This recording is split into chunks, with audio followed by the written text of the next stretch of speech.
কি ফুচকা খাওয়াবি? হ্যাঁ আমার কাছে কিন্তু পয়সা নাই। ঠিক আছে চল। ভিডিও ফুটেজটা দেখেই বুঝতে পারছো কোথায় শপিং করতে যাচ্ছি। আর হ্যাঁ, সাইকেলে করে কেন শপিং করতে যাচ্ছি সেটা পরেই জানতে পারবে ভিডিওটার। কি নিবি বল?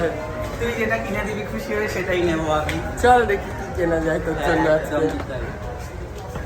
কি রে, সবকিছু তো দাম বেড়ে গেছে, কোনো অফার নেই। কি নিবি তাহলে? জিনিস 900, এবার কি নেবো সেটাই ভাব। আচ্ছা বলছি তোমাদেরকে এবার, মানে সুমনের রুম থেকে জুডিওটা একদম 1 মিনিটের রাস্তা। তো আমরা ইচ্ছা করে বদমাইশি করে সাইকেলে করে গেলাম জুডিওতে শপিং করার জন্য। আর তার আগের দিনকে আমাদের ফ্যাশন শো ছিল, তো কিছু কেনাকাটা করার ছিল। তো আমরা জুডিওতে গেলাম, গিয়ে দেখলাম সব কিছুর দাম বেড়ে গেছে, কোনো অফার নেই, নো অফার। তো লাস্ট পর্যন্ত কি করলাম, দুজনে মিলে বদমাইশি করে দুটো প্লাস্টিকের একদম পাতলা কিন্তু দেখতে সুন্দর লাগছে ও জুতো ফেরি নেওয়ার পরে আমরা অনেক কিছু দেখলাম যেগুলো বেশ ভালোই লাগলো।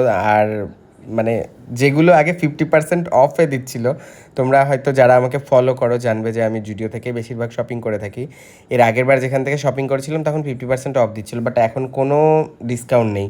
আর আমি 3-4টে জামা ট্রায়াল দিয়েও দেখলাম যে খুব একটা ভালো লাগছিল না, তাই তেমন কিছু নিলাম না।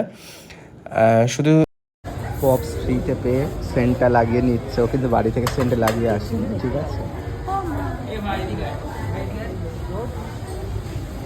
এটা ভালো। কি রে, ফ্রি পেয়ে কি লাগিয়ে নিচ্ছিস? আরে না রে না।